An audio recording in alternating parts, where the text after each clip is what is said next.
For a while, Ridgecrest was known as the earthquake capital of the world. Take a look at where it used to be. It's hard for the world to know what we've been through because by the grace of God, we've had no casualties and we've only had minor injuries. California is committed to rebuilding. We will do whatever is necessary to make sure this community is rebuilt. I know we have heroes in this community. Doing it for the people, we're doing it for the good cause.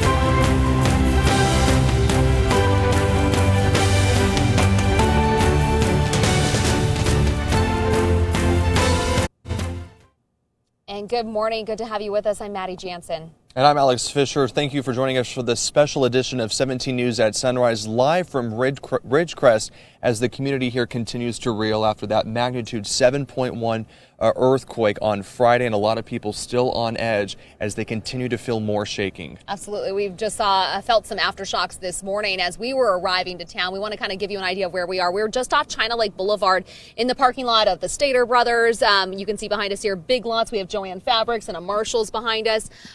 We kind of drove through this parking lot earlier, taking a look inside. We saw a lot of people inside of Stater Brothers working on putting things back on shelves and cleaning up piles of trash and debris that had been picked up in those various other stores. Yeah, but at the same time as we're driving through, we were still shocked to see how this community is already moving forward after that magnitude 7.1 earthquake. And you've heard from officials say that it's almost like a miracle that we did not see any fatalities or major injuries after that devastating earthquake, because we've seen some pretty incredible videos showing you how powerful it was. Absolutely. Let's take a look at that. This is why it's so incredible to see the little amount of damage that we are seeing, really in perspective of what the shaking was looking like during Friday's 7.1 magnitude. I believe we have some video to show you that of cars bouncing around during that shaking.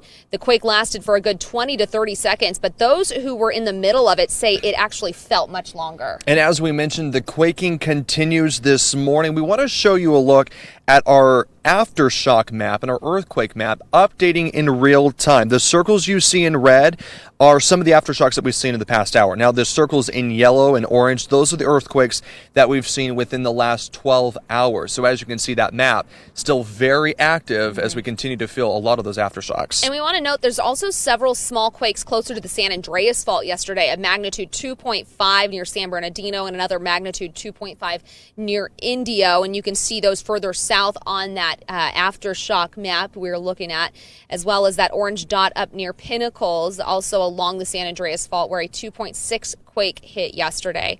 We're continuing to track all of these aftershocks as they could last weeks, months, even possibly years. Yeah, Dr. Lucy Jones kind of reminded us that during the Northridge earthquake that they saw in 1994, they saw years of aftershocks, including the last major aftershock, a 5.0 magnitude.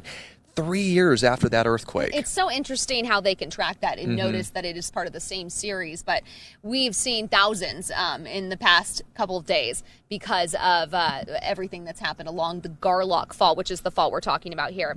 All right, and we are continuing team coverage of the earthquakes here in the Ridgecrest and Trona areas, and we want to send it over to 17's Aton Wallace. He was the first reporter on scene on Independence Day, and he's been here for several days now covering the damage and how residents are responding. Yeah, Aton, what does it look like there this morning?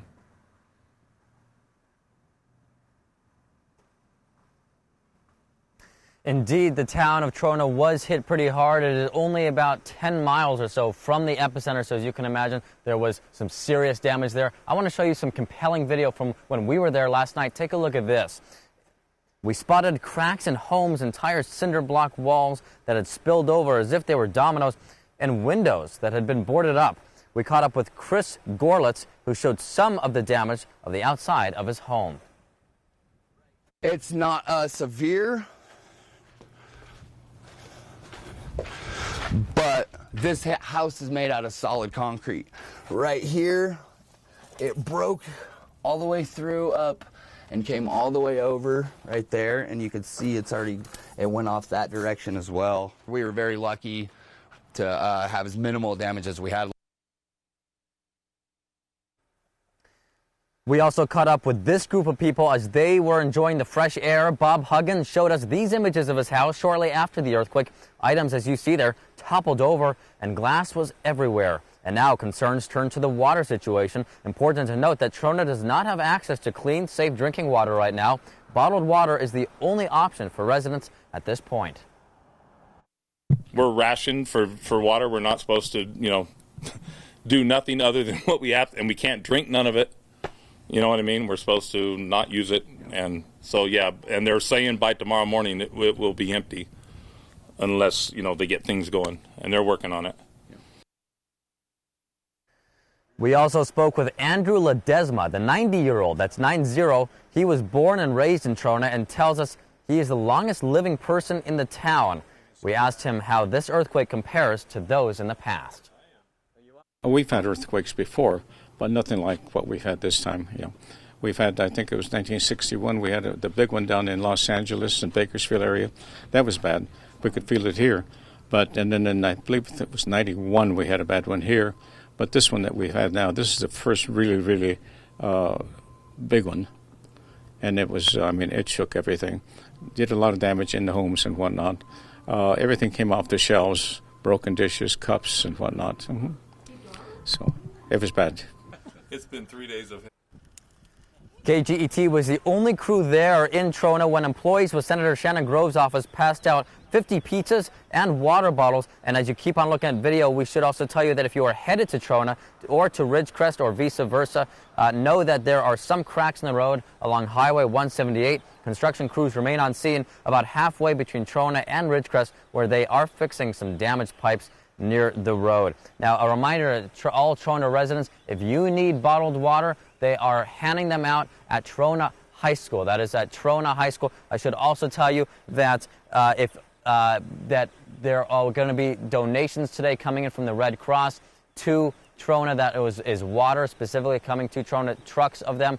And if you would like to make a donation and you are in the Ridgecrest area, you should know that I have a church here. The name is the Christian Fellowship Church in Trona. They are taking all sorts of donations from dog food to water to toiletries. And by the way, as I talk about dog food, a quick reminder that just as the water is not safe for drinking for humans in Trona, it is also not safe for animals.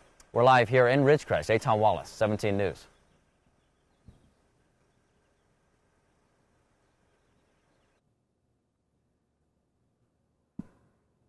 All right. Thanks, Eitan. And so many people came to a town hall meeting yesterday at the Kerr-McGee Center, including a lot of people from Trona, and it was a packed house. And when the town hall opened up for public comment, a local resident voiced her concerns about being able to get transportation to future meetings with officials. Here's how the Ridgecrest Chief of Police responded.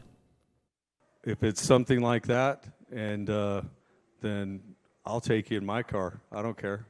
Well, if not mine, then we will figure it out.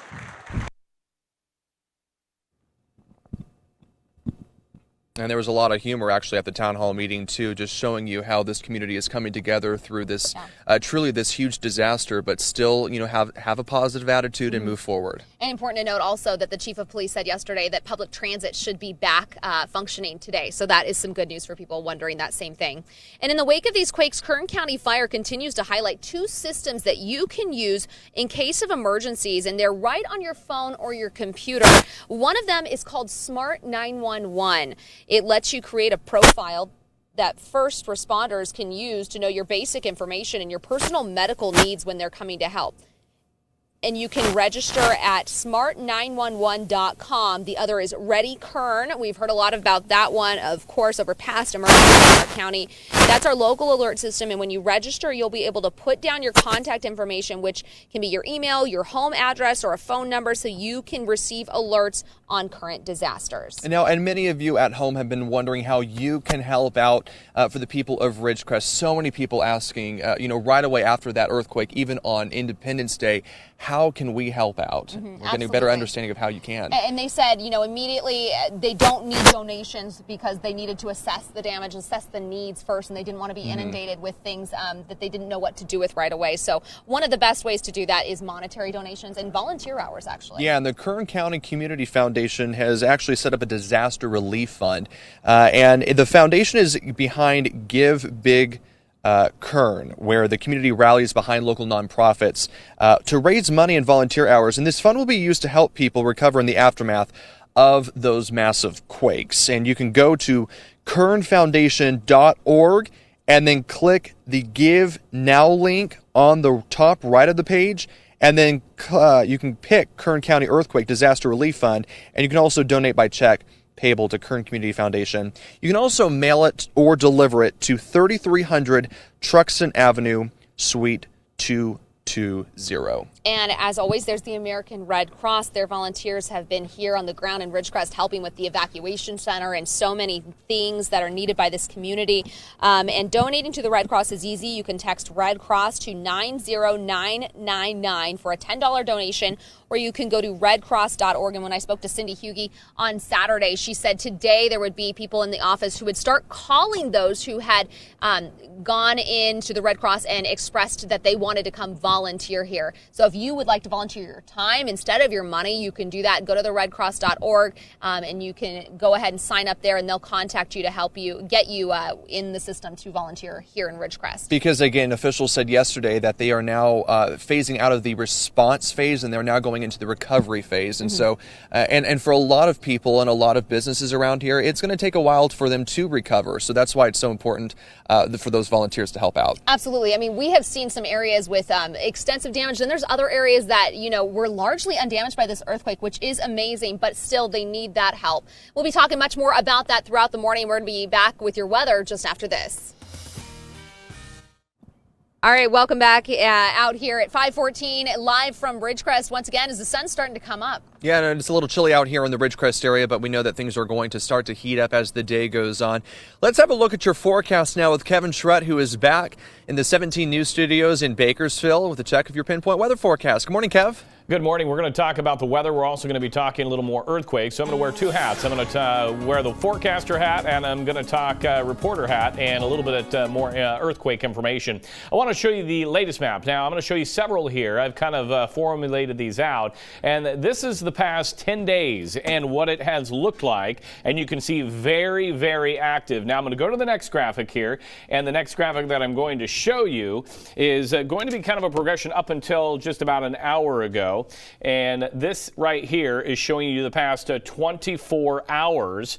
And then you can see still very active the past 24 hours. And then we're going to narrow it down even more so here. Again, there are so many of these being registered the last several days that the computer even runs a little bit slow with all the data coming in. This is the past 12 hours for this area. And then we're going to show you also some of these fault lines that we've been looking at the last several days. And again, as Maddie mentioned earlier, this is the Garlock fault that we've been talking about. We're also looking at the White Wolf fault. That is near Kern County. And then the San Andreas fault that everybody's been talking about. We're going to dive into this a little later throughout the morning. We've got some geologists going to come in and talk more about these faults and kind of how they intertwine.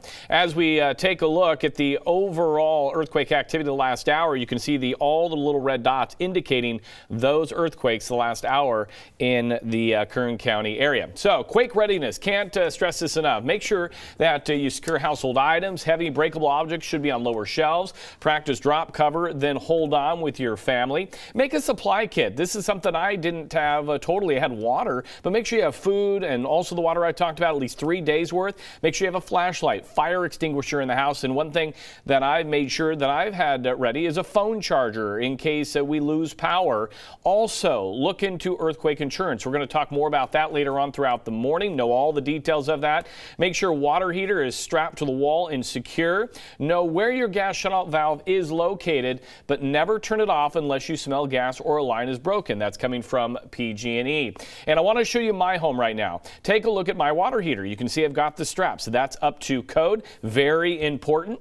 And then also know your gas shutoff valve. And you can see outside my house, it's straight up. and this is in the on position. One thing I found out, folks, is mine is actually seized. I actually have to have PG&E come out and unseize that little valve there, because if something were to happen, I could not shut it off right now. So that's something to keep in mind. Again, if you need help, call PG&E. Let's talk weather now. Switch to that hat. 71 degrees out there for us right now. The sun is coming up. We have a light wind out of the north-northeast at 6 miles per hour. We're at 69 degrees. Beautiful sunrise here in the Golden Hills. The sun coming up and currently at 56. And you can see valley temperatures running in the 60s to lower 70s. We have 40s, 50s, and 60s into the mountains. Tehachapi at 57. And then around the region, we've got 50s and 60s all around the state. So a nice, comfortable morning for us. Not a lot happening. We've got sunny skies expected for the interior part of the state today as high pressure sits just offshore. We'll be watching for this system developing out to the north and west. Very little impact on us the next several days. As you can see here on our Futurecast model, we will see some rain in the Pacific Northwest, but for us, we will stay high and dry. In fact, we're going to warm things up. Air quality will be unhealthy for sensitive groups with an AQI at 101 today. And here's a look at our numbers. Bakersfield, 92. We'll see the same in Delano and McFarland. We're looking at 91 in Taft. And then for the mountains in the Kern River Valley, 74 in Fraser Park, 78 in Tehachapi, 80s to lower 90s into the Kern River Valley. Look for that west wind, 25 to 30. And then for the desert, we're looking a little breezy, a high of 89 in Mojave. Here's your extended forecast. 90s through Thursday, triple digits back on the board Friday, Saturday, and Sunday. So there is a warm-up on the way. And then we take a look at the mountain forecast, and we'll be back into the 80s tomorrow, upper 80s as we approach that weekend. And then for the Kern River Valley, we're back into the 90s by, looks like Tuesday, and then mid to upper 90s for the weekend. So a lot of information there. Tips on, the earthquake stuff, and then weather looking pretty nice until we get to the weekend. Then it starts to heat up a little bit. I'm definitely thinking of those out in the Ridgecrest area. It's going to be warm, so. Yeah, they're used to the heat, but when we put all these other components in it, probably even a little warmer, especially for those that are still struggling with power and ways to stay cool. Drink water if you can and stay cool if you can. Yes, for sure. All right, thanks, Kev. Let's go ahead and take a look at your traffic this morning. Not too much going on the CHP traffic page, but as we're looking at this morning, there is a hit and run with no injuries off of State Route 99 near Olive Drive area. Right now, Highway 99 near White Lane, moving smoothly though. Again, no injuries on that hit and run, but if anything else comes up, we'll make sure to let you know this morning, and make sure to buckle up and be safe out there. We're going to go ahead and take a quick break, and we will be right back with more from Ridgecrest.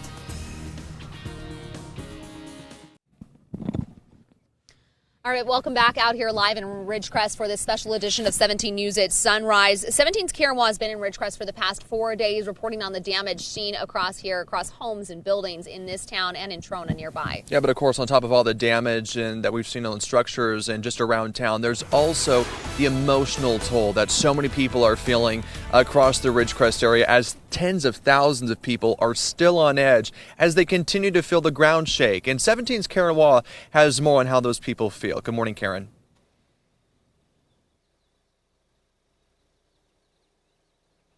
That's right. It really brings a whole new meaning to the word aftershock. These people's lives, they've just been rattled. They're living on pins and needles, living on the edge, in dis-ease, but they've been able to find support and comfort in each other. PTSD is a real thing, and we're all suffering from it right now. Amid the earthquakes, Ridgecrest has been the epicenter of emotional support. When that happened, all of us started texting each other. Are you okay? We love each other. It's such a tremendous relief to see and to know that people are out here helping us, to see these other fire trucks that aren't our local ones. While there were no deaths and no major damage to structures, we're hearing things from other people that it's like, oh, well, it's not that bad. You guys don't have a lot of physical, but do you understand that the emotional, that it strains you? A community on edge. We're barely getting any sleep because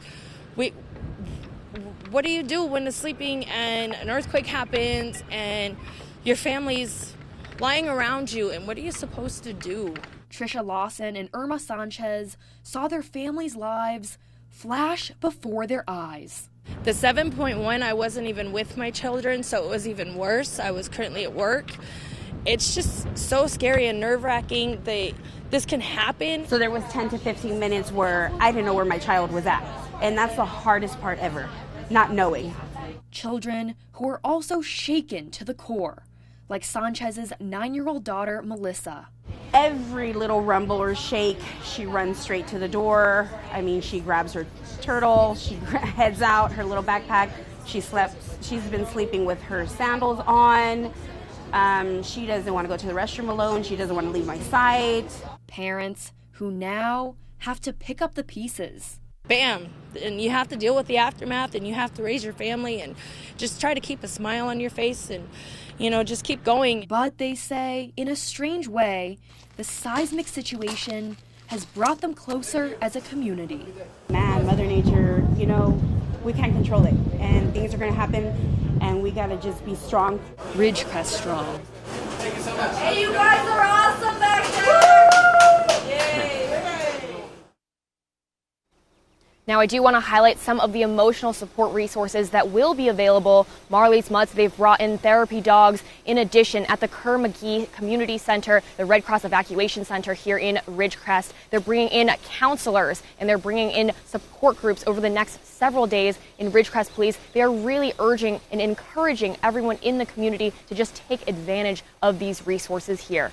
For now, live from Ridgecrest, Karen Hua, 17 News. And for so many of those people, it's just absolutely heartbreaking to see what they're having to go through, especially the fear. And as we were just, as we just listened to Karen's package, we felt an aftershock here just moments ago. So this is what the community is going through right now. And that was a very minor one compared to a lot of the aftershocks that they felt. And I mean, you listen to that mom who wasn't with her kids when the 7.1 hit. It's heartbreaking. And I feel for her. And that's the thing. There's the physical damage is one thing, and it's the emotional trauma that people are really dealing with. Yeah. And actually, one place where you can get some care for that is at the evacuation center that was set up at the Kerr-McGee Community Center. Red Cross volunteers have been on hand there since Thursday. It's located at 100 West California Avenue here in Ridgecrest. You can bring your pets with you. They have crates on hand and supplies to care for your furry family members. They have hot meals. And again, they have people to talk to about that emotional damage that everyone's feeling right now. It's really great to see how many resources are available to the people here in this community because, there's a lot that people need to utilize. And so what the good message is they have it here. Absolutely. All right, well, we have a lot more news to cover here in Ridgecrest. We also have some news to talk about back home on the Valley floor. We'll check in with Tabitha Mills with your top stories coming up after this. Welcome back. Taking a look at your top stories this morning. Bakersfield police are investigating a sexual assault that happened along the bike path at the park at Riverwalk. This is a composite sketch of the suspect. Police say the victim was walking on the bike path around 10 o'clock Friday night when the suspect approached and then assaulted the victim. The suspect is described as 35 to 40 years old, 5'10", with a thin build, and is transient in nature. He has short, curly, reddish-brown hair, tattoos on his left arm as well. Anyone with information should call BPD at 327-7111. Well, coming up in the next half hour of Sunrise, it's something that's on the minds of many Californians and so many people right here in Kern County. Do I need earthquake insurance? An insurance agent will join us with the answer after this. For a while, Ridgecrest was known as the earthquake capital of the world. To take a look at where it used to be. It's hard for the world to know what we've been through because by the grace of God, we've had no casualties and we've only had minor injuries. California is committed to rebuilding. We will do whatever is necessary to make sure this community is rebuilt. I know we have heroes in this community. Doing it for the people, we're doing it for the good cause.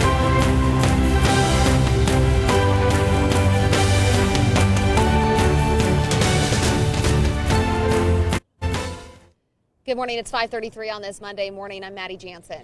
And I'm Alex Fisher, live in Ridgecrest for this special edition of 17 News at Sunrise. And as you can see, we are here in Ridgecrest. We've got the big lots behind us. We've got several other stores around us that saw so much damage from those earthquakes over on Thursday and Friday. And what is amazing, though, is that although there's a lot of damage inside a lot of these buildings, surprisingly, there's a lot of buildings from the outside, at least, that look to be intact, which is the good news here, considering that they went through a devastating earthquake. It was a huge earthquake, and really Ridgecrest seems to be like the poster boy that all other California cities should study for how to withstand shaking like that. It has been a whirlwind few days. All of this, of course, started on Thursday, Independence Day. People with their families getting ready for barbecues when at 10:33 that 6.4 earthquake hit. But what we thought was the main shock turned out to be a foreshock. These quakes are all happening near Ridgecrest, but they're shallow. So that's why we felt the shaking in Bakersfield and are occasionally feeling those aftershocks as well. The big quake hit at 8:19 Friday night, just 34 hours after the 6.4 Independence Day quake. It was centered 10 miles northeast of Ridgecrest. The city is a hub for northeastern Kern County and is about 100 miles from Bakersfield. Ridgecrest is also roughly 80 miles from a northeast stretch of the LA aqueduct that spans the San Andreas Fault. Seismologists say each year in Southern California, the odds of a major quake on that fault are 2%. Thursday's quake struck at 10:33, about 11 miles northeast of Ridgecrest.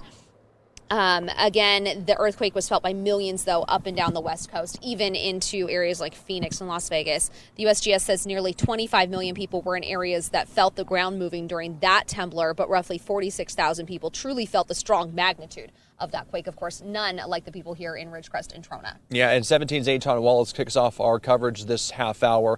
He visited a very small community of Trona. It's about 20 miles east of here, and of course, they saw a lot of devastation, especially in Trona. Aton, good morning.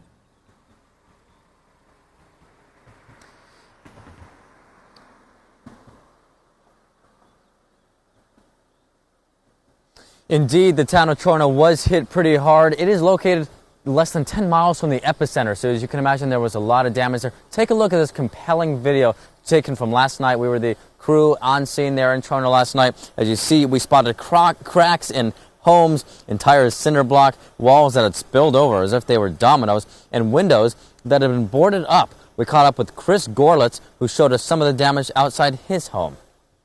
It's not severe, but this house is made out of solid concrete. Right here, it broke all the way through up and came all the way over right there, and you could see it went off that direction as well. We were very lucky to have as minimal damage as we had. We also caught up with this group of people as they were enjoying the fresh air. Bob Huggins showed us these images of his house shortly after the earthquake. Items toppled over and glass was everywhere. And now concerns turn to the water situation. Important to note that Trona does not have access to clean, safe drinking water right now. Bottled water is the only option for residents at this point. We're rationed for water. We're not supposed to, do nothing other than what we have, and we can't drink none of it. You know what I mean? We're supposed to not use it. And so, yeah, and they're saying by tomorrow morning it will be empty unless, they get things going, and they're working on it.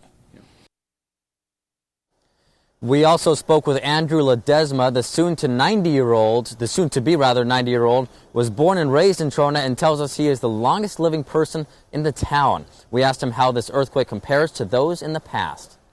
We've had earthquakes before, but nothing like what we've had this time. We've had, I think it was 1961, we had the big one down in Los Angeles and Bakersfield area. That was bad. We could feel it here. And then in, I believe it was 91, we had a bad one here. But this one that we've had now, this is the first really, really big one. And it was, it shook everything. Did a lot of damage in the homes and whatnot. Everything came off the shelves, broken dishes, cups, and whatnot. So it was bad. It's been 3 days of... KGET was the only crew there when employees with Senator Shannon Grove's office passed out 50 pizzas and water bottles in Trona last night. Meantime, if you are headed in or out of Trona, to Ridgecrest or from Ridgecrest to Trona, know that there are some cracks in the road on Highway 178. Construction crews remain on scene about halfway between Trona and Ridgecrest, where they are fixing damaged pipes near the road. Now, a reminder to all Trona residents, if you need water, clean drinking water, they are handing out bottles of water at Trona High School. I should also say that we've been getting a lot of questions about donations. If you would like to make a donation, and if you are in this area, then you can actually head to Trona, where they are taking toiletries and water bottles and all those types of items at the Christian Fellowship Church. Meantime, the Red Cross will also be delivering additional bottles of water to the town today. And one more note on water. The water in Trona, it's not just dangerous to drink for humans. They also say it is dangerous for pets. So make sure that everyone, including pets and humans, will be drinking the drinking water over there. We're live in Ridgecrest. Eitan Wallace, 17 News.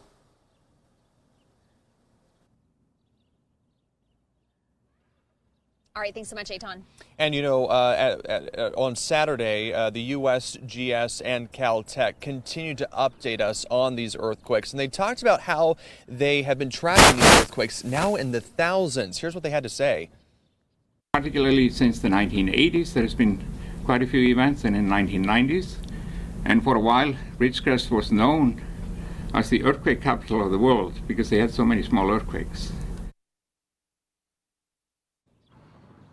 That was Dr. Egil Hawkson at Caltech. He says he's been busy entering the information into supercomputers to analyze all of the data over the past few days. As you can imagine, that's a lot of data there. The USGS says we can expect more aftershocks in the coming weeks and months, but the chance of a larger earthquake is slimming. Seismologists estimate the chance of an earthquake magnitude 5 or higher in the next week is about 56%. They say that means anywhere from no quakes to a magnitude 4 earthquake. We're more likely to have magnitude 3 quakes, which with seismologists expecting as few as 55 or as many as 120 such earthquakes. So still on edge for a lot of people as they continue to feel those earthquakes. And again, we felt about a 3.3 not too long ago, about 10, 15 minutes ago. Minor shaking. But very minor shaking. I mean, you had to be really sitting still in order to feel it. And even then, you know, it's still very small. Yeah, I think the headline there is that larger quakes are looking more improbable, so less likely to happen. Great news there, yeah. Fantastic news. One big thing that has been brought up amidst this wake-up call for a lot of us, should you get earthquake insurance if you don't already have it, and how does that work? Again, Kevin Charette and Tabitha Mills holding down the fort back in the KGET studios. We want to send it back to them, and they're going to have some more information about that. Maddie and Alex, yes, that is an important topic, and it's a topic that I've also been interested about. And Elizabeth Lair with State Farm is joining me right now, and there is a lot of information that people may not know about. Elizabeth, thanks for coming in to kind of spell it all out. No worries. So let's start with, should people, in your opinion and what you've seen, should they look into earthquake insurance, and how affordable is it? So that's a great question. I think that every person needs to look into earthquake insurance. Most people that contact my office for a quote are shocked at really how affordable it can be. There's a few factors that determine your premium, including the age of your home, the location of your home, and whether it's a 1 or 2 story. But because of the coverage options available, people are absolutely shocked at how affordable it can be to have this coverage. And a lot of people, you know, choose not to look into it and kind of bury their head under the sand. And as we can see now, people are really starting to get concerned about it. And I'm not going to lie, I was one of those that said, whoa, the deductible is just way too high. My deductible is going to be $40,000. Things have changed, and that's not necessarily the case anymore. You can get a deductible, you said, that's like 5%, but not 5% of the dwelling so much anymore, 5% of the overall damage of what the quake would cause. Exactly right. So the California Earthquake Authority wanted to respond to the high costs of the insurance, especially after the Riverside earthquakes. And so they've made a policy now that people have the option to choose different coverage limits. The deductible can be as low as 5%. And you have the option, it's called homeowner's choice, to choose to forego coverages like personal property coverage, not include coverage for breakables. And all of those choices can help drive down your premiums and make it more affordable for people that carry the coverage. So if somebody calls their insurance agent today and says, hey, I want to get earthquake insurance, insurance. Is it active today, or is there a waiting period? That's a great question, Kevin. So there is a 15-day moratorium right now on new policies. So we are able to write insurance today. However, for any of the aftershocks that are taking place currently from that earthquake in Ridgecrest, there is going to not be any coverage for aftershocks until July 19th. So people need to be aware of that. However, if there is, down the road another quake, that would be covered because it'd be a new earthquake. But anything related to the aftershocks of the Ridgecrest earthquake, there's a 15-day waiting period for those. So, and this may be doubling down on your question, but let's say I get it as a Bakersfield resident today. Would it be active today, or am I in that 15-day, that moratorium? Now, the policy itself will be effective today, but by way of your coverage limits for the earthquake, let's say there's a giant aftershock from that Ridgecrest earthquake today, there would not be coverage for you because that damage to your home occurred directly from an aftershock from the Ridgecrest earthquake. And that's key here, aftershock. So if it's determined that, let's say, a 7.4 hits Bakersfield right now, it's proven that it's not an aftershock, maybe on a different fault, you're covered? So I can never, it's tricky. I can never guarantee coverage or not. Right. We're going to refer back to the California Earthquake Authority on that. But the policy clearly states that aftershocks from the original earthquake. Now that's going to be the same though if there's another earthquake in a different area, or aftershocks from that earthquake, there's going to be a new 15-day window. So if people are considering getting it, I recommend getting it now. Also as well, you can write the coverage. If there's more earthquakes, they may limit our ability to write it altogether. Right. So people are interested in getting it. I definitely recommend that now is the time if they're considering it. Thanks, Elizabeth. And again, I want to show you this real quick information. Last thing I found was only 12% of California homeowners have earthquake insurance. Again, earthquake damage not covered with traditional homeowners or rentals insurance policies. So you may think you have it and you don't. And again, you can take a free earthquake premium estimate at earthquakeauthority.com. And again, we just scraped the surface here. If you really want detailed information, it's best to call your agent. So thank you so much, Elizabeth, Thanks, for that. Kevin. And we'll be right back. All right, welcome back. It is 5:47 here on this Monday morning, and the sun's coming up out here in the desert. Let's check on things back down in the valley with Kevin in the KGET studios. Good morning, Alex. Good morning, Maddie. And we're looking at a warm day, but we're going to keep most locations into the 90s. And right now we're at 71 degrees in Bakersfield. We've got a light wind out of the north-northeast at 6 miles per hour. And as we take a look out near Arvin, 69 degrees. The sun is up. Beautiful sunrise there. Golden Hills, 56, sunny skies. And as we take a look at temperatures, we're running into the 60s, lower 70s in some locations, 48 in Frazier Park, Tehachapi at 57 and 65 out of the Kern River Valley. Again, 50s and 60s around the state forest this morning. Vegas at 79 and already 80 out of Phoenix. Not a lot happening on the satellite and radar. Looking at a clear day around the state. A little bit of cloud cover along the coastal areas and high pressure sitting just to the south and west of us. We're going to be tracking this system. It is going to bring some rain into the Pacific Northwest. Very little impact on us. In fact, I see a warm up on the way, and you can see here on our Futurecast model some of that rain making its way to the north. For us, a few clouds along the coastal areas, but that should be about it. Air quality today will be unhealthy for sensitive groups. Your AQI at 101, and Bakersfield should be right near 92 today. We'll see the same in Delano, McFarland, 91 in Taft. A northwest wind 5 to 10 for the mountains. Sunny, a little breezy with that westerly wind 25 to 30. 74 in Frazier Park, 78 in Tehachapi with 80s into the Kern River Valley. Lake Isabel at 87, 90 in Weldon. And then for the desert, 89 in Mojave. Ridgecrest will be right near 100 at 98. Look for a breezy day out of the west, 15 to 25. And your extended forecast looks like this. 90s remain through at least Thursday, and then triple digits back on the board Friday, Saturday, and Sunday. For the mountains, we're going to warm you up into the 80s tomorrow. Those 80s will be hanging around through the weekend under sunny conditions. And then for the Kern River Valley, we're looking at upper 80s tomorrow. 90s return by Wednesday, and we'll be looking at some upper 90s by Saturday and Sunday. So a little bit warm and a little bit of a warm up on the way closer to the weekend. Just take care, be hydrated, and especially thinking of those people out in Ridgecrest right now. Most definitely. All right, thanks, Kevin. Let's go ahead and take a look at your morning commute this morning. We'll do that in just a little bit, but still ahead this morning on Sunrise, we're sending things back out to Ridgecrest. All right, welcome back here. It is 5:52, and as recovery continues here in the town of Ridgecrest and nearby town of Trona, the big question for people living in these desert communities is what's next. A town hall meeting was held last night here in Ridgecrest, and it brought together hundreds of people and hundreds of resources. 17's Karen Waugh was there, and she joins us now to explain more of what happened at that town hall. Good morning, Karen.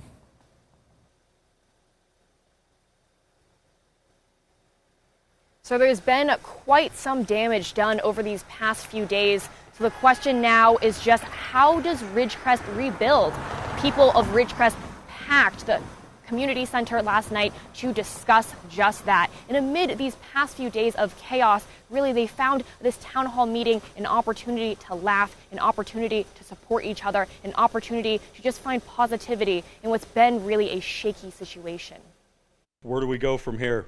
It was a community meeting that shook emotions. PTSD is a real thing. And we're all suffering from it right now. But settled nerves. We're a family, and we take care of each other. After 4 days of earthquakes and aftershocks, the resounding sentiment is one of gratitude. I can't say thank you enough. I know we have heroes in this community. The dedicated men and women around this room, wearing whatever color that they're wearing, are here for you still. Ridgecrest police are grateful. Aid came from around the state. This has just been incredible, the assistance that we were offered, and you know what? We took it. We took it, and you know what? I don't care that we took it, because you know what? We were prepared for it. And people are grateful that the damage could have been far worse. Anytime that we can, go through a 7-point earthquake and we do not report a fatality, a major injury, did not suffer structural damage that was of significance, I want to say that's a blessing and a miracle. Now, let's try to start recovering now. Ridgecrest police say all roads and sidewalks are in good condition. The hospital is back open. The clean water system is fully operational. And they hope mobile homes knocked off their foundations will be fixed as quickly as possible. Ridgecrest rocks! Thank you.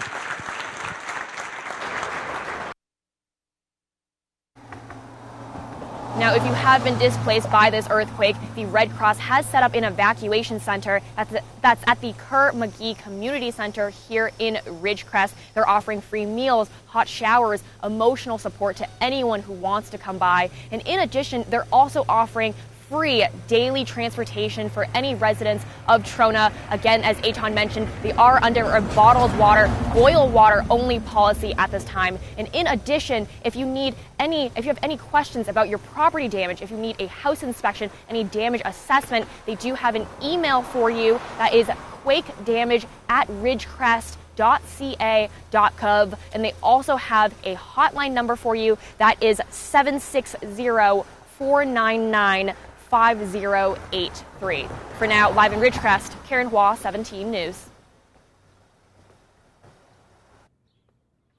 All right, thanks so much, Karen. All right, well, still ahead, we'll take a look at your top stories on this Monday morning with Tabitha Mills coming up after this. Welcome back. It's just before 6. In addition to the disaster in Ridgecrest, emergency personnel responded to several rescue calls in the Kern River this 4th of July holiday weekend. Within a 3-hour span, Thursday afternoon, search and rescue crews responded to 3 different searches. The sheriff's office says the first call came around 4:30. Rescue crews and a helicopter responded to the area of Rabbit Island in Kern Valley for a woman who needed CPR. But sadly, the so-called Killer Kern claimed another life, and the woman died at the scene. About 20 minutes later, crews were called to a report of 3 people in the water near Granite Point. One person managed to get out on their own, and crews hoisted the second to safety by search and rescue crews, but the third person remains missing. Then just after 5 o'clock, KCSO and park rangers were called to the Kern River near Lake Ming for a missing 20-year-old man still believed to be in the river. Coming up in the 6 o'clock hour of Sunrise, we're taking you closer to the epicenter for a look at the damage inside Trona. 17's Eitan Wallace takes us there and introduces us to the oldest resident in town. For a while, Ridgecrest was known as the earthquake capital of the world. To take a look at where it used to be. It's hard for the world to know what we've been through, because by the grace of God, we've had no casualties, and we've only had minor injuries. California is committed to rebuilding. We will do whatever is necessary to make sure this community is rebuilt. I know we have heroes in this community. Doing it for the people, we're doing it for the good cause.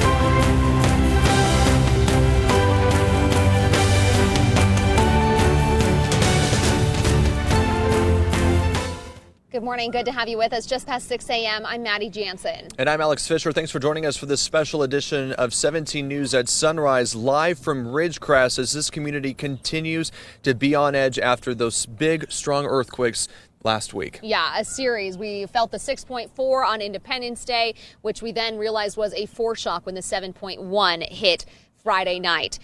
We want to talk about where we are right now. We're right off China Lake Boulevard, and we are in the parking lot of the Stater Brothers. We have the Joann's Fabric behind us in Big Lots. As we drove through this area this morning, we could see inside employees hard at work trying to put the pieces back together. We could see them putting things back on shelves, ceiling tiles missing, piles of debris, but really just amazing how resilient this community has been. Yeah, we also want to talk about the Big Lots that is just directly behind us because they saw a lot of damage as well. And we've been showing you, video and pictures throughout the weekend of that Big Lots. And actually, just a few moments ago, it looks like some store employees are actually making their way to the Big Lots to, of course, assess the damage and continue to move forward. So, very busy day here in Ridgecrest. Absolutely. And we don't want to downplay the damages here. It's an estimated $1 billion in economic losses, but really, it's amazing what this community has withstood, and no serious injuries and no fatalities. It's amazing. And of course, we have team coverage this morning. And 17's Aton Wallace, who was the first reporter on scene just 2 hours after that first earthquake, the 6.4 magnitude earthquake on Independence Day. He has been here since then. He has been, of course, going around and assessing the damage. And he also took a look at a small community of Trona, of course, just 20 miles east of here, a town that was really hit hard by Friday's earthquake. Aton? Indeed, the town of Trona was hit pretty hard. It is less than 10 miles from the epicenter of that earthquake, and we were there last night. Let me show you some compelling video right now. Just take a look at what we got. You can see here that we spotted cracks in homes. We also saw entire cinder block walls that had spilled over as if they were dominoes, and windows had been boarded up. We caught up with Chris Gorlitz, who showed some of the damage on the outside of his home.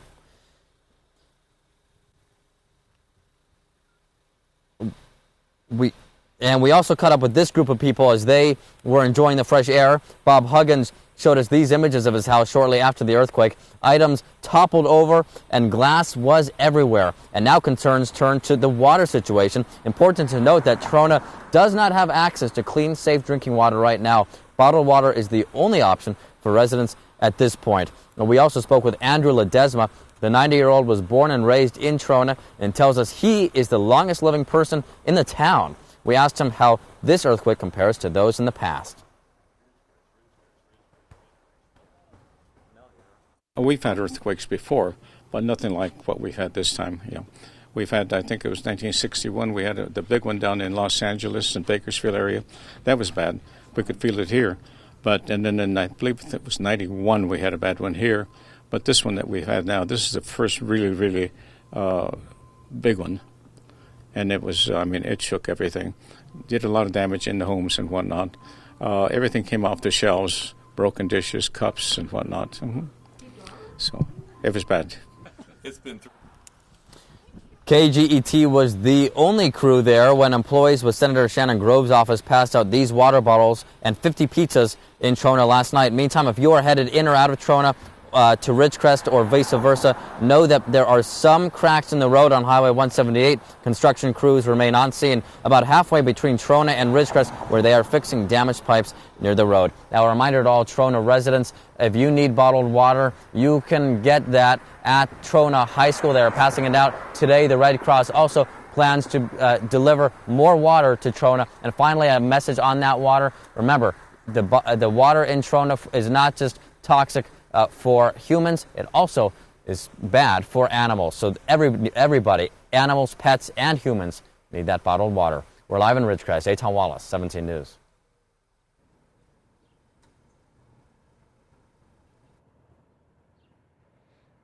Thanks, Aton. And of course, so many stores around this area saw a lot of damage, especially the Stater Brothers store that is actually just over my left shoulder. And they, of course, are cleaning up as we speak. Maddie and I drove through the parking lot around 3 a.m. this morning, and there were several people inside the store, of course, putting things back on shelves and trying to just pick up where they left off after that earthquake on Friday. But even after the 6.4 magnitude earthquake on Independence Day, they stayed open, and they, kind of quickly cleaned up. It was the Friday quake that got them. Yeah, they have all the liquor bottles kind of piled against the front door as they work to clean up the ones that broke and salvage the ones that didn't. But stores in the area, especially like convenience stores and grocery stores, are probably going to feel a lot of the effects because they are going to suffer these economic losses of all their product that got broken in the wake of the quake. So, yeah, just another example of what the community is going through out here. And we're going to talk a little bit more about what all of these quakes mean, the series of aftershocks. People are on edge wondering what that means is next. Tabitha and Kevin are holding down the fort back in the KGET studios, and they're talking to a local geologist for a little more background on the situation. Yeah, that's right, Maddie and Alex. Aftershocks are continuing, as you've mentioned, to rattle the Ridgecrest area. It began with the magnitude 6.44 shock, as we all know, on the 4th of July, then the main earthquake, 7.1 magnitude Friday night. We've been talking about all of the quakes this morning, and we're joined now by Dr. William Crow. He's a geologist at CSUB, and, the Ridgecrest police chief said this is, by the grace of God, this is a miracle that we sustained this earthquake and very little damage. Why didn't we see more damage with the 7.1? Normally you would, but it's mostly because of just the lower population, the lower density around in Ridgecrest. For the people in Ridgecrest, it was intense and pretty terrifying, but the lower population means lower damage to structures and to people as well. Does it have anything to do with the fault? Because we know that is a different fault than, let's say, the 1952 earthquake that really affected Bakersfield, which was the White Wolf fault. Does the fault have anything to do with it in terms of why they didn't see as much damage as if we saw an earthquake on the Wolf Fault? It can. What would make more of a difference is what the depth it's at, and I think this was at 8 kilometers depth or something like that, and so that can make a bit of a difference. Now we're showing a map that I created here to give a general vicinity of the fault. So we've got the Garlock Fault, which was the earthquake up near the Ridgecrest area. It was close to it, yeah. Close to it. And then the White Wolf Fault, that was the fault that basically came alive in 1952, and then you can see the San Andreas. A lot of people have been wondering, with the earthquakes out of Ridgecrest, could that trigger the White Wolf Fault or the San Andreas? From this specific earthquake, not likely.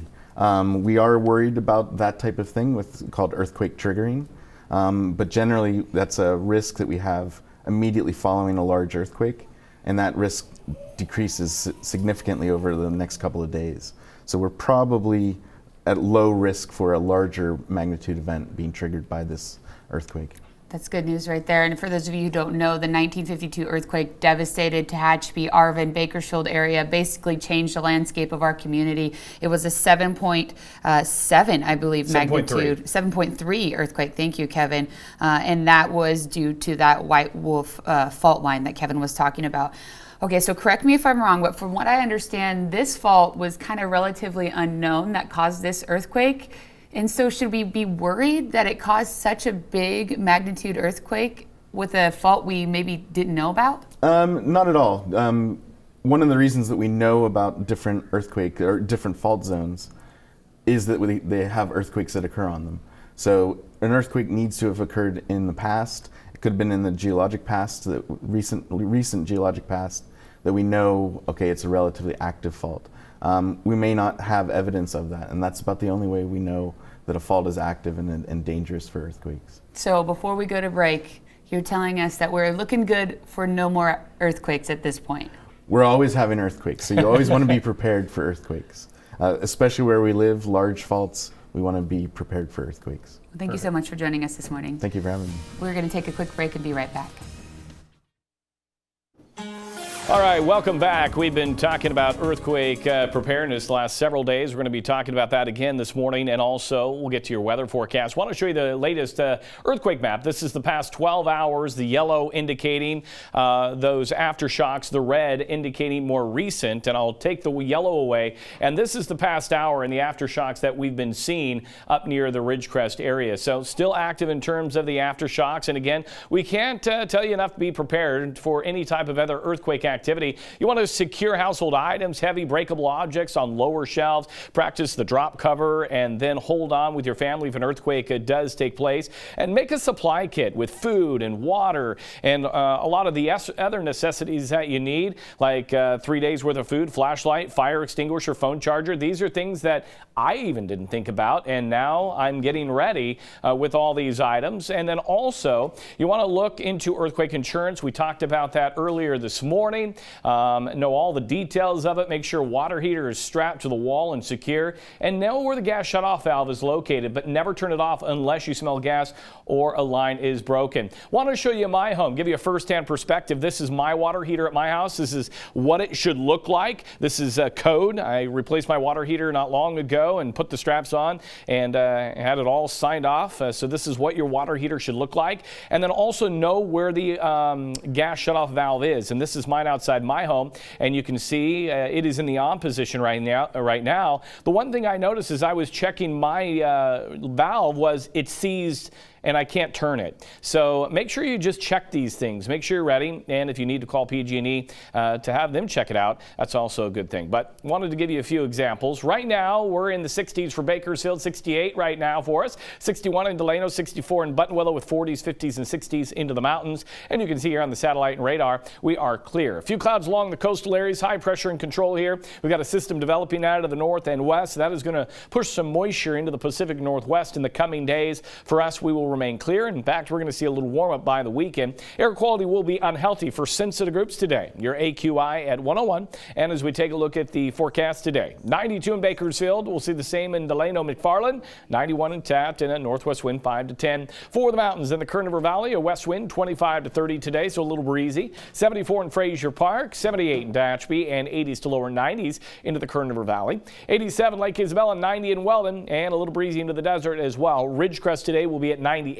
Looking at the winds out of the west, 15 to 25, and 89 in Mojave. Here's your extended forecast. Tomorrow 93, 95 on Wednesday, right near 100. Heading into Friday, Saturday, and Sunday. And then for the mountains, also a little bit warmer day by day.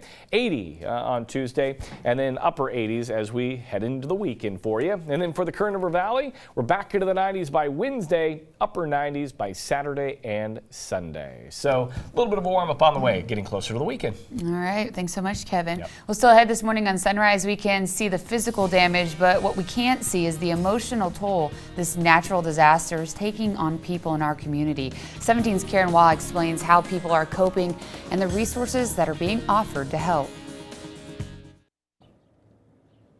Welcome back here. It is 6:20. We are live for the special edition of 17 News at Sunrise here in Ridgecrest. And we're talking with our reporter, Karen Waugh. She's been here for several days since that Independence Day quake hit, touring a lot of the damage, but also hearing a lot of the emotional trauma. Yeah, and that is, of course, the other thing that is, the issue here in Ridgecrest is not just the damage, but how people are feeling going forward after those devastating earthquakes. Good morning, Karen. So we've seen quite some physical damage in Ridgecrest over the past few days, but it's the emotional scarring that's also cut very deep. These people, they're living their lives on pins and needles, yet they've been able to find some solace, some comfort in each other. PTSD is a real thing, and we're all suffering from it right now. Amid the earthquakes, Ridgecrest has been the epicenter of emotional support. When that happened, all of us started texting each other. Are you okay? We love each other. It's such a tremendous relief to see and to know that people are out here helping us, to see these other fire trucks that aren't our local ones. While there were no deaths and no major damage to structures, we're hearing things from other people that it's like, oh, well, it's not that bad. You guys don't have a lot of physical, but do you understand that the emotional, that it strains you? A community on edge. We're barely getting any sleep because what do you do when it's sleeping and an earthquake happens and your family's lying around you, and what are you supposed to do? Trisha Lawson and Irma Sanchez saw their families' lives flash before their eyes. The 7.1, I wasn't even with my children, so it was even worse. I was currently at work. It's just so scary and nerve-wracking. This can happen. So there was 10 to 15 minutes where I didn't know where my child was at. And that's the hardest part ever, not knowing. Children who are also shaken to the core, like Sanchez's 9-year-old daughter, Melissa. Every little rumble or shake, she runs straight to the door. I mean, she grabs her turtle, she heads out, her little backpack. She's been sleeping with her sandals on. She doesn't want to go to the restroom alone. She doesn't want to leave my sight. Parents who now have to pick up the pieces. Bam! And you have to deal with the aftermath, and you have to raise your family and just try to keep a smile on your face and, just keep going. But they say, in a strange way, the seismic situation has brought them closer as a community. Man, Mother Nature, we can't control it, and things are going to happen, and we got to just be strong. Ridgecrest strong. Thank you so much. Hey, you guys are awesome back there! Yay! Now, I do want to highlight a few emotional support resources that are available. Marley's Mutts have brought in several therapy dogs to help during this trying time. In addition, there will be counselors and support groups offered at the Kerr-McGee Community Center. That's the Red Cross Evacuation Center here in Ridgecrest. They'll be offered over the next several days. And Ridgecrest Police, they really are encouraging everyone in this community to utilize these resources, take advantage of these opportunities. For now, live in Ridgecrest, Karen Hua, 17 News.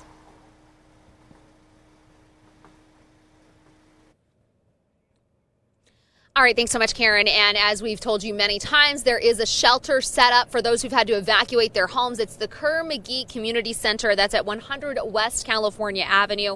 They have hot meals. They have beds for you. They even have cages in case you need to bring your pets with you. They also have people on hand to talk to you in case you are suffering some emotional trauma after these quakes.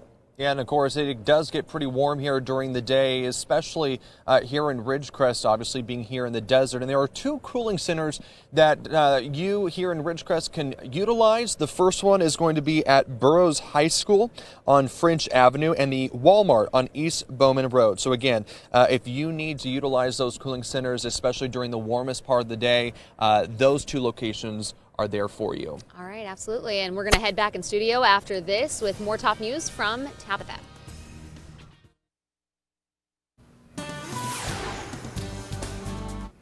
Welcome back. Tragic news this morning out of Tulare County. Sheriff's deputies have confirmed that Sherry Telnas' 7-year-old son has died from injuries he sustained while she allegedly drowned him and his older brother. We first brought you this story 1 week ago. 45-year-old Telnas has a history of violence against her children. When her eldest son was just 10 months old, she admitted to trying to drown him in a Montana river. Telnas took a plea deal in 2009 to that attempted murder charge. According to relatives, she spent less than a year in a mental hospital before she was released on probation. In 2010, her husband, Jacob, filed for divorce, saying his wife suffered from a psychotic break and he wanted custody of their child. But after hearing testimony from Telnas' probation officer, employer, and psychiatrist, the judge felt otherwise. He ruled it was in the child's best interest to live with Telnas, as the boy's father was unemployed and smoked marijuana and drank regularly. In time, Telnas and her ex reunited and had another child together. Now, Telnas faces several felony charges, including murder and attempted murder, after deputies found her 2 boys in an irrigation ditch. Her 12-year-old was pronounced dead, and her 7-year-old son was in a coma for a week before he died yesterday morning. It's just before 6:30 and still ahead this morning on Sunrise. We're sitting down with the County PIO, Megan Persons, to talk about the latest on how local agencies are continuing to support our brothers and sisters in Ridgecrest. For a while, Ridgecrest was known as the earthquake capital of the world. To take a look at where it used to be. It's hard for the world to know what we've been through because by the grace of God, we've had no casualties and we've only had minor injuries. California is committed to rebuilding. We will do whatever is necessary to make sure this community is rebuilt. I know we have heroes in this community. Doing it for the people, we're doing it for the good cause.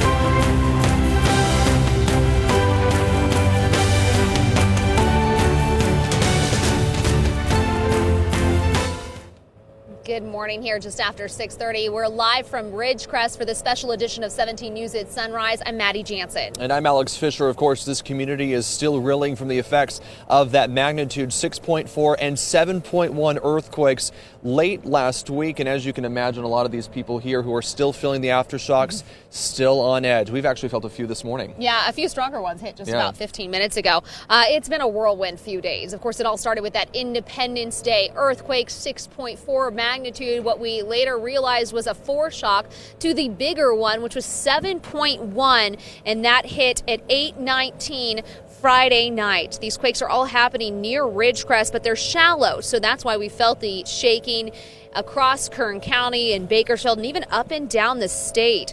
The big quake hit at 8:19 Friday night, just 34 hours after the 6.4 Independence Day quake, which already devastated the towns of Ridgecrest and Trona.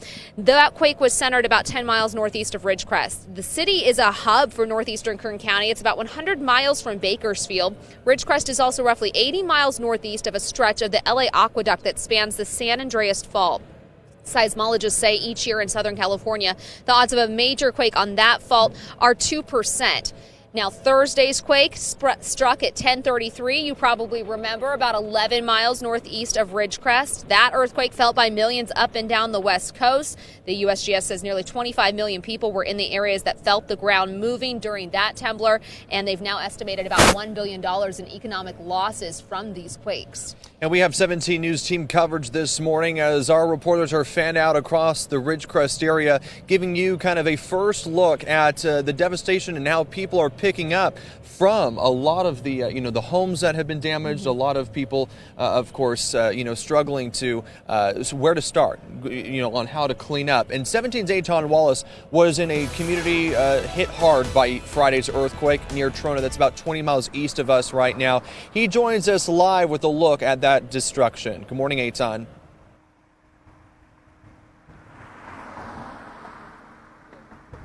Well, Maddie and Alex, right now we are in Ridgecrest right now, and as you can see, just damaged completely this wall. It was once a wall, and all these cinder blocks fell over. Now, this is Ridgecrest, so just imagine what the damage was like in the town of Trona. That is less than 10 miles from the actual epicenter. Here's some video we took last night. Pretty compelling video, let me tell you. You can see here that there's cracks in homes, entire cinder block walls that had spilled over as if they were dominoes, and windows that had been boarded up. We caught up with Chris Gorlitz, who showed some of the damage to the outside of his home.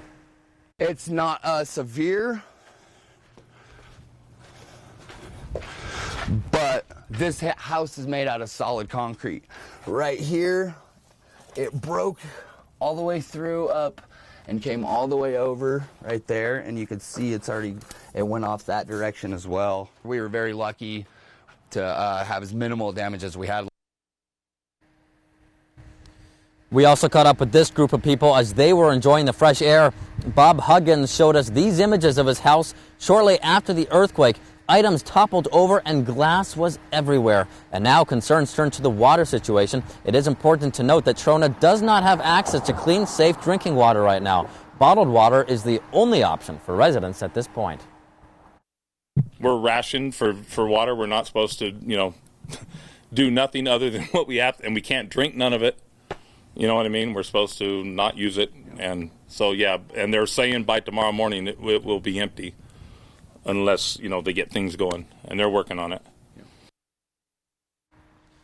Last night, we also spoke with Andrew Ledesma. The soon-to-be 90-year-old was born and raised in Trona, and he tells us he's the longest living person in the town. We asked him how this earthquake compares to those in the past. We've had earthquakes before, but nothing like what we've had this time. We've had, I think it was 1961, we had the big one down in Los Angeles and Bakersfield area. That was bad. We could feel it here. And then in, I believe it was 91, we had a bad one here. But this one that we've had now, this is the first really, really big one. And it was, it shook everything. Did a lot of damage in the homes and whatnot. Everything came off the shelves, broken dishes, cups, and whatnot. So it was bad. KGET was the only crew in Trona when employees with Senator Shannon Grove's office passed out 50 pizzas and these water bottles. Now, meantime, if you are headed in or out of Trona to Ridgecrest or from Ridgecrest to Trona, know that there are some cracks in the road on Highway 178. Construction crews remain on scene about halfway between Trona and Ridgecrest, where they are fixing those cracks and fixing damaged pipes near the road. And back here live, a reminder that to Trona residents that there are bottled water available if you need them. That is at Trona High School. So make sure to head to Trona High School. Meantime, the Red Cross today is headed to Trona to deliver more bottled water. And a final message on that water. Remember, the water in Trona is not just harmful to humans, it is also harmful to pets. Bottled water for all. Reporting live in Ridgecrest, Eitan Wallace, 17 News. All right, thanks so much, Eitan. Yeah, we can't forget the residents over in Trona. We've been focusing a lot of our coverage here in Ridgecrest just because it's the bigger Kern County community affected, but they've seen so much damage over there in Trona. We also want to show you some video that we're getting a look at for the first time, and it is absolutely incredible to see. It is a bird's eye view of some of the cracks left behind after Friday's earthquake. The video, of course, is showing you the fault line from the 7.1 magnitude earthquake that we saw on Friday, and it is just unbelievable to see that aerial footage because it kind of gives you a better idea of how strong that earthquake was, because that, of course, that earthquake was the reason why we see those cracks in the ground. And again, the Garlock fault, that is the main fault that was involved in these earthquakes. We are going to send it back in studio now, and the County Communications Director, Megan Pearson, is joining Tabitha and Kevin on set to talk a little bit more about the county's response to these earthquakes. Yeah, that's right, Maddie and Alex. Megan Pearson, she is the Director of Countywide Communications, and Brandon Smith, Battalion Chief for the Kern County Fire Department, are with us now.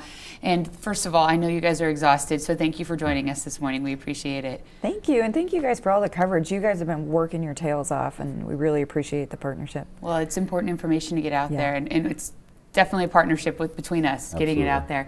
So some are very much still fearing another earthquake, or the big one, if you will, and some of that fear includes the Lake Isabella Dam. Do we need to be concerned about that? I'll let you.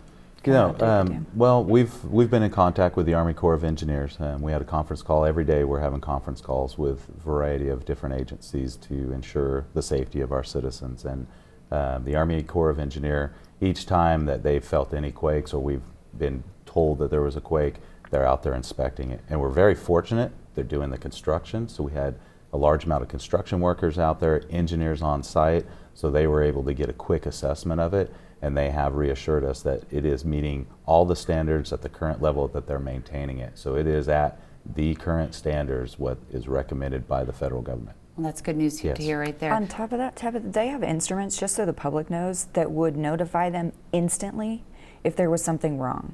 So it doesn't take the folks coming out to inspect it visually. They would know instantly whether or not something was happening. And let's talk about that too, notifications and communications. I know during emergency situations like this, there's a lot of predictions and there's a lot of information getting out there. It might not be correct, but it's in the best interest of public safety.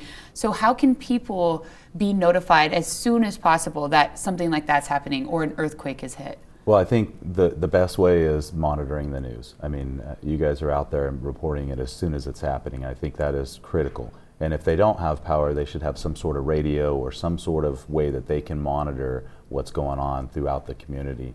And between that, but we have a variety of other systems out there, and that is Smart 911 and also Ready Kern, and then various agencies, and I do believe like out of Ridgecrest, they have Nixle. So there's a couple different ways of notifications to get out. However, if the power's down, then that may not be the opportunity to use. So we'll start pushing out, whether it's through law enforcement, we go door to door trying to get people evacuated if that is the need.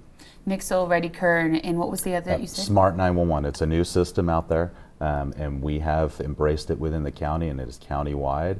And it's a system and an app where you can log in, put your current information for you, your family member. Let's just say that your child has autism.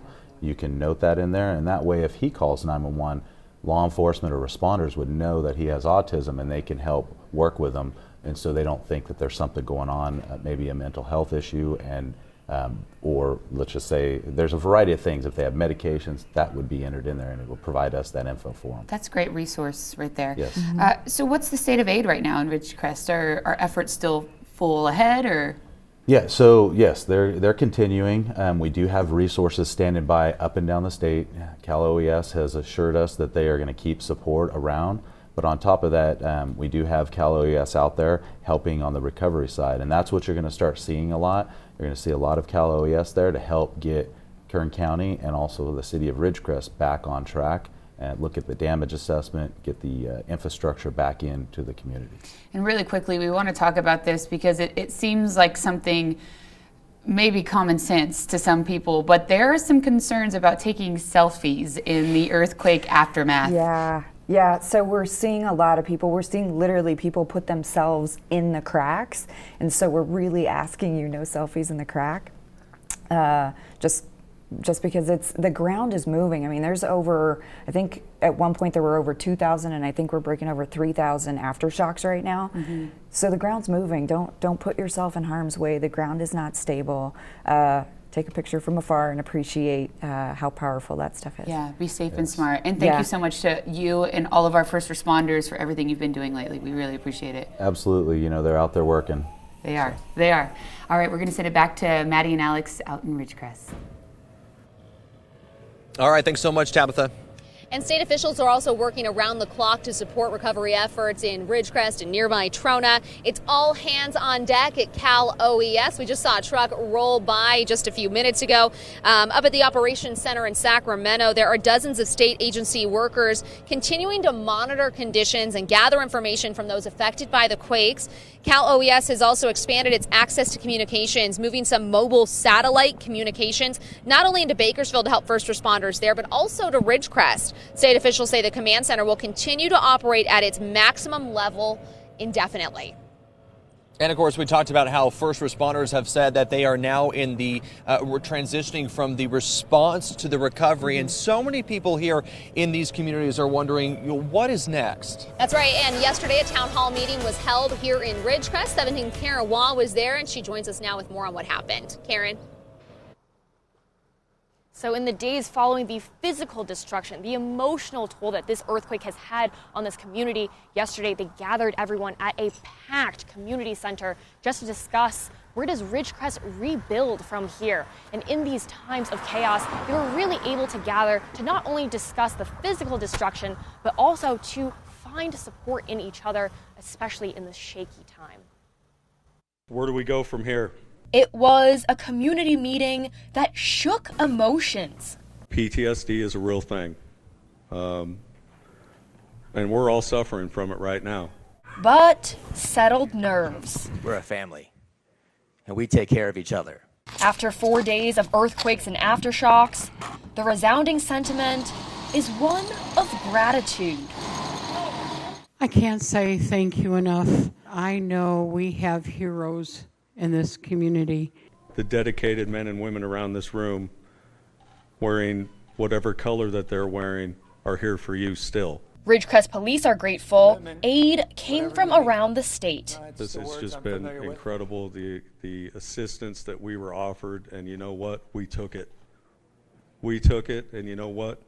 I don't care that we took it, because you know what? We were prepared for it. And people are grateful that the damage could have been far worse. Anytime that we can, go through a 7.1 earthquake and we do not report a fatality, a major injury, do not suffer structural damage that was of significance, I want to say that's a blessing and a miracle. Now, let's try to start recovering now. Ridgecrest police say all roads and sidewalks are in good condition. The hospital is back open. The clean water system is fully operational, and they hope mobile homes knocked off their foundations will be fixed as quickly as possible. Ridgecrest rocks! Thank you. Now, if you have been displaced by the earthquake, the Red Cross has set up an evacuation center that's at the Kerr-McGee Community Center here in Ridgecrest. They're offering free meals, hot showers, any emotional support, and all are welcome. And in addition, they're offering free daily transportation for any Trona residents as well, since they are on a bottled water, boil water policy right now. And in addition, if you have any questions about the property damage to your home, if you just want a damage assessment, or if you need any support resources, there is an email that is quakedamage@ridgecrest.ca.gov, and there is also a hotline that you can call into that is 760-499-5083. For now, live in Ridgecrest, Karen Hua, 17 News. All right, thanks so much, Karen. All right, we're checking back on your Monday morning forecast with Kevin after this.